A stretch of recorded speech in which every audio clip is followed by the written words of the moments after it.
지난주에도 말씀드렸습니다. 12장 13장은 우리가 살아가는 세월 속에서 또 하루하루 시간을 어떻게 보내야 할 것인가, 하나님의 자녀다운 시간을 보내라, 헛되이 보내지 말라, 이러한 내용이 성경에 기록이 되어 있습니다. 제가 참 큰 감동을 받은 글이 있습니다.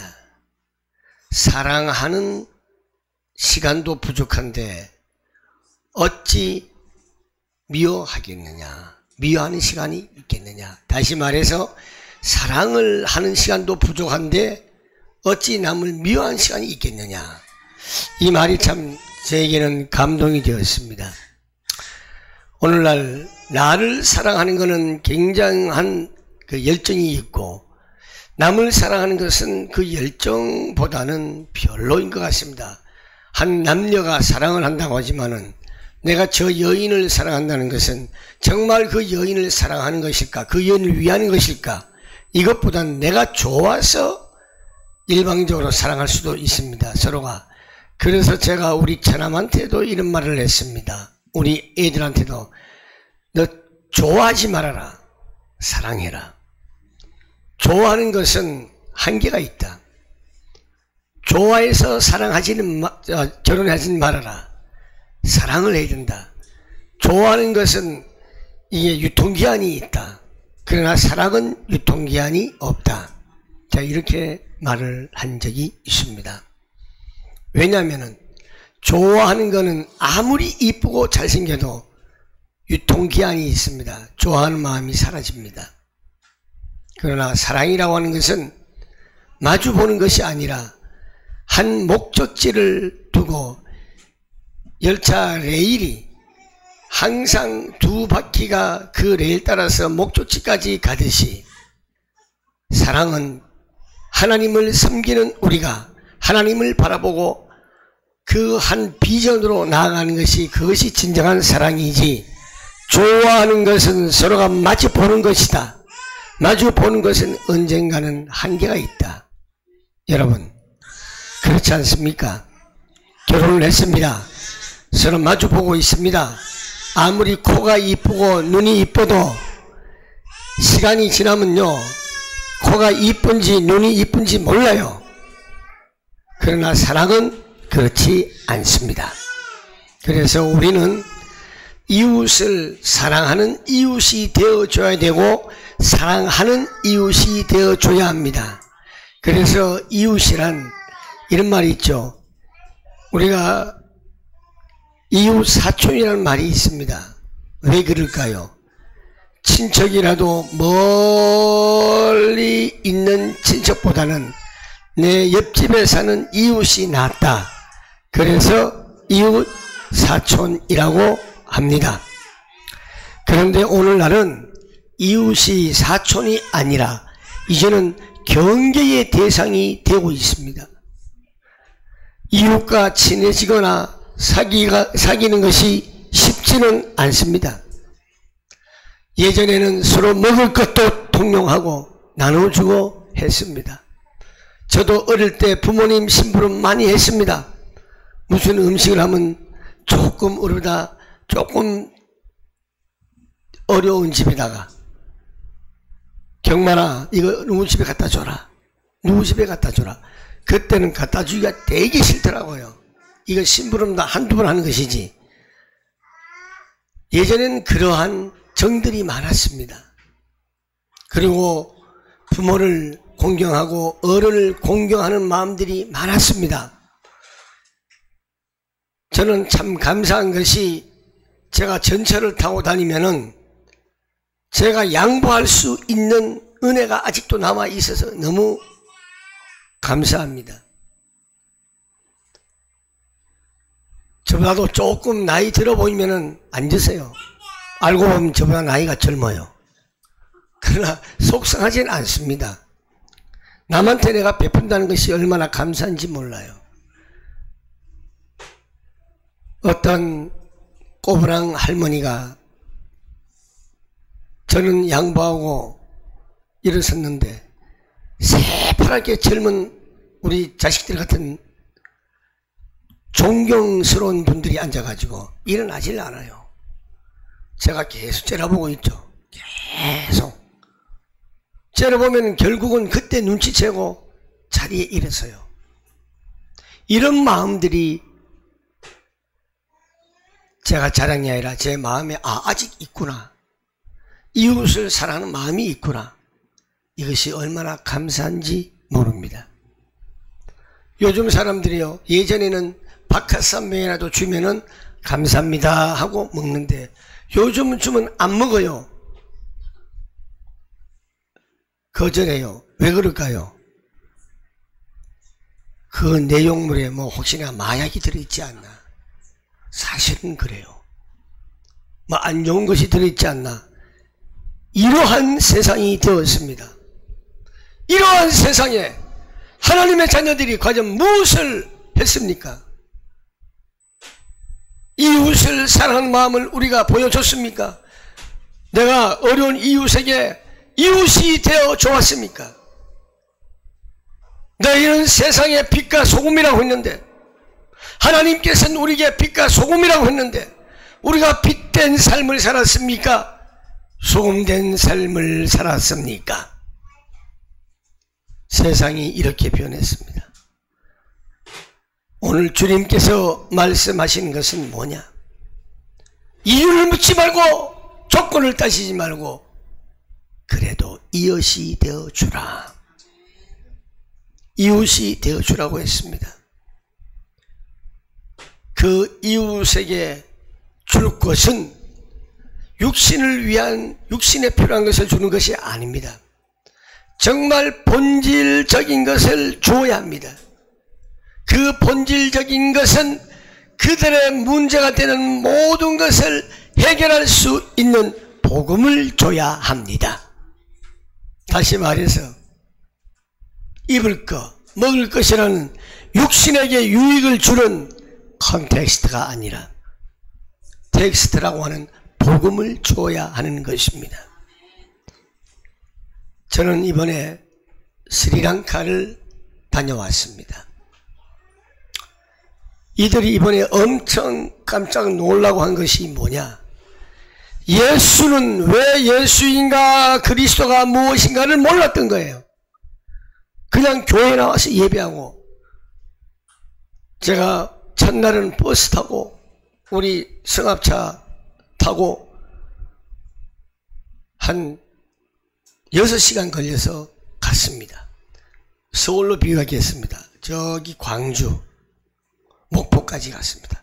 거리는 한 6시간 걸리더라고요. 그리고 6시간 다시 돌아왔어요. 그리고 그 자리에서 또 약 한 7시간을 가는데, 우리 저 미시령 올라가는 거 있죠? 우린 30분이면 끝납니다. 미시령 꼬불꼬불. 거기는 얼마나 걸렸느냐? 저 누르면 딱 눈치 좀 채세요. 좀 가만히 앉아있지 말고 좀. 미시령 올라가는 건 30분입니다 6시간 아니 7시간 반을요 전부 다 이 롤러코스터처럼 이렇게 올라갔습니다. 해발 1800~900m 올라가는데 그래도 사람들이 사는 게 신기해요. 중간중간에 아예 뭐 우리 미시령처럼 사람이 없는 게 아니라 동네가 다 있어요. 이렇게 한 바퀴 휙 돌면 여기 동네, 여기 휙 돌면 여기 동네, 여기 저기 동네가 다 있어요. 거의 한 7시간 반 만에 도착했어요. 그리고 또 7시 반만 돌아왔습니다. 이번에는 고속도로로 2시간 정도 걸려서 도착을 했습니다. 이 세 군데를 다니는데요, 제가 깜짝 놀란 게 있었습니다. 옛날에 우리 한국에 교회가 별로 없을 때에 10리고 20리고 교회를 찾아오듯이 그 사람들은 오토바이를 타고요 6시간을 달려오고 그랬습니다. 처음에는 약 한 2,000명을 소집한다는데 2,000명 모이면은 우린 감당할 수가 없어요. 그래가지고 핵심 멤버들만 모이세요 했더니 그 지역에 영향력이 있는 목사님과 그리고 사역자들 각 한 120명, 130명, 170명 이렇게 모였습니다. 모였는데 맨발로 몇 시간을 걸어온 분도 있고요. 정말 그걸 보면서 그들의 그 하나님만 아는 그 마음밖에 없었어요. 교회에 와야 되겠다는 마음 그밖에 없었어요. 예수가 누군지 몰라요. 그리스도가 누군지 몰라요. 여러분들 아십니까? 그냥 예수 그리스도 이건 알아요. 정말 예수가 왜 예수냐, 그리스도가 왜 그리스도인데, 그리스도가 뭘 했는데 왜 우리에게 예수가 필요한데 이걸 몰랐던 거예요. 그 지역에서 우리가 아침 9시부터 오후 5시까지 예수는 그리스도, 예수에 대해서 상세하게 우리가 전하고 그리스도를 아주 상세하게 전했습니다. 그런데 깜짝 놀라는 것이요, 찬양을 하는데 제가 오늘 주께 가오니 날 새롭게 하시고 이 찬양하는데 이 사람들이 이 한 곡을요 40분 동안 부르는데 막 두 손 들고 난리가 나는 거예요. 근데 여러분들 한 몇 번만 부르면 진짜 버리죠. 이래서 은혜가 안 되는 거예요. 우리 교회가 은혜가 있는 교회, 내가 힘을 얻을 수 있고 내게 응답이 올 수 있는 교회는요 찬송이 뜨겁지 아니할 수가 없습니다. 우리 예전에 얼마나 뜨거웠습니까? 찬송이 뜨겁지 않습니다. 거기에서 한 최소한 30분 동안 일어나라 소리 안 해도 전부 다 일어나서 예배 전에 일어나서 막 두 손 들고 기도하고 찬송하고요. 굉장한 거예요. 가는 교회마다.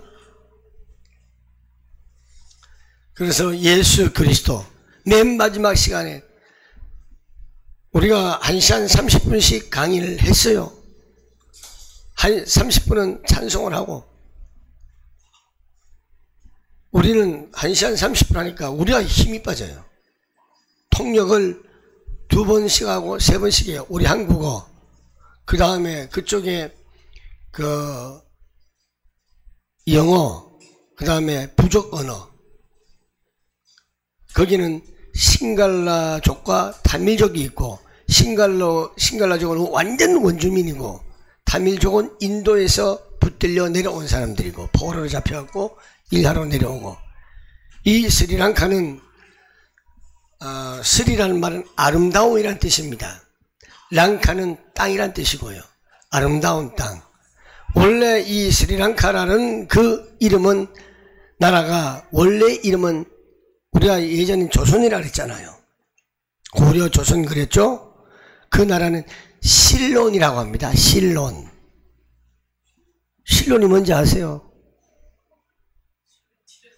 실론티에 실론티, 홍차. 그 나라의 최고의 특산품이 홍차예요. 전 세계에서 최고 알아줍니다. 나가고, 그 다음에 커피도 굉장히 유명해요. 그래서 이 나라가 실론이란 나라에서 스리랑카, 아름다운 땅.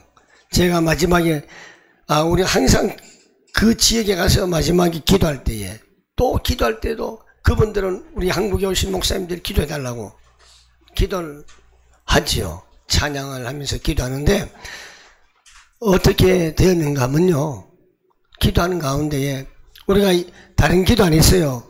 예수는 그리스도 이 기도만 했어요. 예수는 그리스도 이 기도만 하고 그 예수의 이름으로 기도를 하는데 제 앞에 오자마자 뒤로 빵 자빠지는 거예요. 예수는 그리스도한테 자빠지는 거예요. 이걸 보더니만 전부 다 몰려오는 거예요.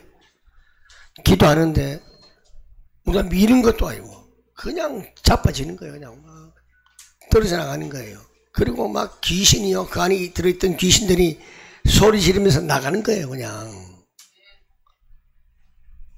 몸이 아팠던 분들이 치유가 되고, 이런 어마어마한 역사가 가는 곳마다 일어났어요. 맨 마지막 날 제가 이 목이 간 것이, 다 이제 나오라 일어서서 기도하면서 찬양하면서 나오는데, 기도하는데 계속 역사가 일어나니까 다 끝났어요. 가는데 계속 붙잡아요. 저 혼자 기도해 주는데 계속 그들이 뜨겁고 밀리고 막 쓰러지려고 해도 내가 한 사람은 덩치가 있던 사람이 넘치라고 내가 감당을 못해. 막 붙잡았어요. 안 넘치도록. 이게 뭐냐? 정말 우리 안에 내가 예수를 지식으로 믿는 것이 아니라 예수님이 내 구주고 예수님이 나의 반석이고 정말 나를 구원하신 분이 예수님이시다. 이걸 믿고 기도할 때에 응답의 역사가 일어났습니다.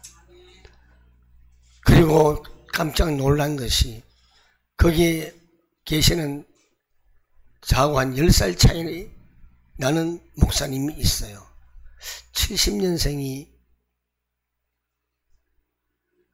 52인가? 70년생. 그 목사님이 젊어요. 굉장히 영성이 있어요. 그 나라에서는 그 목사님이 제자들도 엄청 많고 굉장히 찬양 인도를 하는데 젊은 친구들이 찬양 인도하는데 또 예배 시간 바로 전에 찬양을 또 해요. 굉장히 영성이 있더라고요. 그래서 제가 힘이 덜 들었어요. 우리 목사님 전부 8분이 갔어요. 제 밑에 있는 우리 목사님들. 참 이번에 제가 스리랑카를 놓고 기도하는데 그 스리랑카가 이제는 제가 책을 전에 말씀드렸죠. 원고를 다 써놓고 있는데 지금 내가 돈이 좀 모자랐고 그 당시에 냈어야 되는데 안 내가지고 원고는 있어요. 복음은 달리는 대로가 있다. 우리가 고속도로가 있고 또 다른 도로가 있지만은 이 지구상에 달리는 도로가 있다.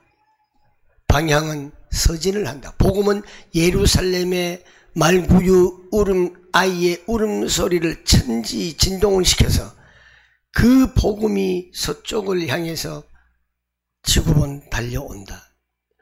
북위 30도 60도 상에서 복음이 우리 대한민국까지 온다. 이제 대한민국은 앞으로 주님 오실 때까지 복음의 견인차, 차가 사고 나면 냇가차 있죠. 바로 우리가 그 냇가차 역할을 한다. 그래서 복음이 약간 북진했다가 남진을 할 것이다. 남진을 하면은 다시 북진해서 서진을 해서 예루살렘으로 간다. 이런 주제의 내용을 갖고 제가 책을 써놓은 게 있습니다. 그 남진이 이제 서남아시아, 저는 스리랑카라는 것을 제가 느꼈습니다. 그런데 하나님께서는요, 준비된 현장을 보게 했습니다. 준비된 제자를 발견했습니다. 바로 제이콥 샤시 목사가 이제 우리의 제자가 되었습니다. 이분이요, 우리가 말하기 전에 이 스리랑카 복음화 올해 안에 10배의 축복이 부흥이 일어나길 기도하고 있더라고요. 놀랐습니다. 그리고 이 스리랑카를 통해서 무슬림까지 복음화 하겠다. 이런 비전이 있어요. 그래서 참 귀한 제자를 만나고 한 달에 한 번씩 와갖고 계속 강의를 해달라는 거예요. 우리 목사님들 보고. 지금까지 한 1500회 이상 했답니다. 했는데 하고 나니까 남는 게 없다 이거예요. 한국에서 목사님들 오셔가지고. 그런데 이번에는 자기들 또 놀랐고 정말 예수가 왜 필요한지, 그리스도가 왜 필요한지, 누군지, 왜 예수가 그리스도인지를 우리는 이번에 알았습니다. 사실 통역을 하면서도 그분이 은혜 받고 또 그 대상자들이 충격을 받는 그런 모습을 우리가 보았습니다. 그래서 우리는 오직 예수의 이름으로, 예수의 이름밖에 안 하니까 하나님께서 성령이 역사하셔서 귀신이 떠나가고 치유의 역사가 일어나고 방언이 막 터지는 그런 일들이 일어났습니다. 우리 교회도 이제는 그런 은혜가 다시 새로 임해야 될 줄 믿습니다. 그래서 결론은 저는 제가 그래 냈습니다. 스리랑카가 아니라 홀리랑카가 돼야 된다. 아름다운 땅이 아니라 거룩한 땅, 홀리랑카. 그랬더니 그분들이 좋아가지고요. 나중에는 구호를 제창한대요. 홀리랑카, 홀리랑카, 홀리랑카. 이걸로 끝냈습니다. 오늘 우리가 선교가 바로 뭐냐? 예수를 모르는 자들에게 이웃 사랑하는 것. 선교는 이웃 사랑입니다. 가까이에 있는 사람도 이웃이고 멀리 있는 사람도 이웃입니다. 그래서 지난주에 모든 이의 주가 되신 그리스도라고 설교를 했지요. 그 응답을 이번에 받은 거예요. 그래서 우리는 자, 첫 번째로 이웃을 사랑하는데 어떻게 해야 되나? 무엇이 필요하냐? 부딪히는 것을 주의하라고 오늘 성경에 나와 있죠. 부딪히지 말아야 돼요. 즉 다툼이 되는 조건을 갖추지 말라는 거예요. 왜 다투고 부딪힙니까? 내 중심이 강하기 때문에 그렇습니다. 내만 생각하기 때문에 다툼이 있고 내 욕심이 가득 차기 때문에 이기적인 생각이 있고 나를 자꾸 증명하고 드러내려고 하니까 부딪힐 수밖에 없습니다. 상대방을 용납할 수 있고 상대방을 인정할 수 있는 저 사람이 내게 불편을 주더라도 아, 저분은 스타일이 저렇구나. 너 왜 그래? 이렇게 하면 부딪힐 수밖에 없습니다. 스스로 속된 것이 없습니다. 속되게 여기는 사람이 속된 것입니다. 우리가 이웃을 사랑하는 그 마음 부딪히지 맙시다.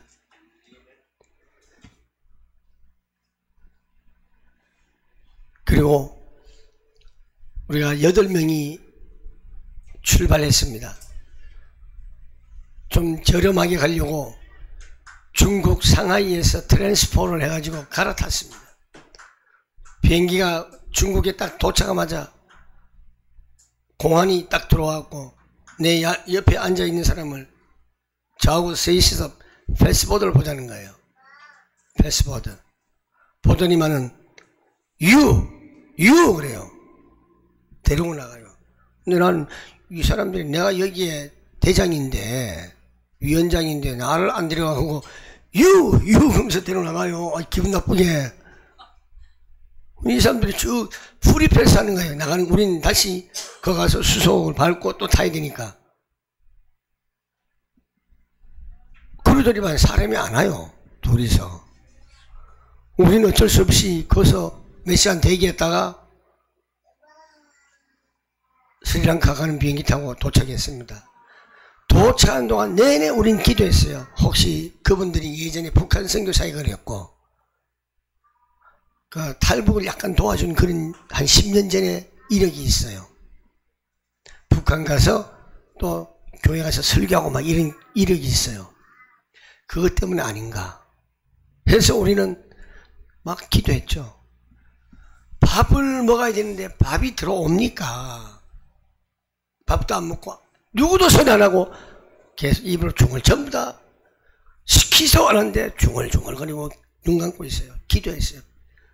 상하이에서 7시간 타고 가거든요. 가갖고 내렸더니만은 우리 한국 왔어요 그래요. 왜? 6시간 구금을 당했대요. 우리 화장실만 한데 딱 오픈 시켜놓고 나오지도 못하고 의자도 없는데 바닥에 앉아가지고 말도 못하게 하고 전화는 오는데 전화 뺏어가지고 그 앞에 책상 앞에 화장실 가고 싶은데도 문을 열어놓고 보고 있고 바로 그 이유 때문에. 그래서 그분들은 그 이튿날 아침 11시 비행기로 우리한테 왔죠. 말레이시아를 통해서 들어왔습니다. 근데 이것을 보면 참 중국이 밉더라고요. 그런데 중국도 참 불쌍한 사람들 많이 있습니다. 중국이 우리하고 요즘 관계가 안 좋아서 그런지 좀 심하고 승무원들까지도 되게 그래요. 어제도 우리는 어쩔 수 없이 상하이로 와가지고 가는데 한국 사람만 유독하게 힘들게 해요. 저기 스리랑카 가니까 그 스리랑카 동방 에어라인이기 때문에 중국 비행기잖아요. 가는데 그 스리랑카 사람도 많고 중국 사람도 많아요. 가는데 스리랑카 갖고는 딱 들어가는 데는 중국 사람들은 한참 시간이 많이 걸려요. 그러나 우리는 대한민국 사람 리퍼블릭 오브 코리아 패스포트 딱 내미니까 통과. 우리나라 여권 이게 파워가 세계 2위입니다. 일본하고 우리하고 1, 2 다툽니다. 제가 사실 외국에 나가니까 많이 느껴요, 그런 걸. 대한민국 여권 가지고 있으면은 물어볼 것도 거의 안 물어봐요. 통과. 프리패스. 이번에 우리 남자라도 스리랑카 사람은 다시 올 때 상하이 들렀는데 다른 남자는 그냥 갔는데 우리 보면 신발도 벗으라는 거예요. 벨트도 벗으라는 거예요. 막 옷을 다 이걸 엑스레이 찍잖아요. 하는데 그냥 갔는데 우리만 대한민국 사람들만 다른 남자 우리 국민들도 며칠 있었어요. 내가 신경질나고 트라이 팬츠? 바지 벗어? 내 일부러 바지를 벗으라고. 여자 앞에서 여자 심사관 앞에서 열이 받아가지고 가방을 또 한번 딱 밀더니만은 그 남자도 이제 제가 열렸다는 거 눈치를 챘는데 다시 한번 그래. 다 뽑았어, 다들. 한번 애몸 보라고. 결국 나중에는 노. 중국이 땅덩어리만 컸지요. 사람들이 소인배입니다. 우리 대한민국은요, 땅은 작지만 대인배들이에요. 저는 그렇게 판단합니다. 그래도 중국을 미워할 수가 없습니다. 왜? 거기에도 준비된 제자들 현장이 많이 있습니다. 참 중국에 전에 우리가 중국 가서 집회를 해봤지만은 몇 시간 열차로 몇 시간 차를 타고 와서 집회를 참석하고 돌아가고 그런 사람도 많습니다. 제가 오늘 이 말씀을 드린 것은 우리가 이웃을 사랑하라는 말은 부딪히지 말고 거침이 없어야 된다는 것입니다. 오늘은 제가 성령 안에 있는 자는 어떤 자다? 의와 평강과 희락이 있는 자다.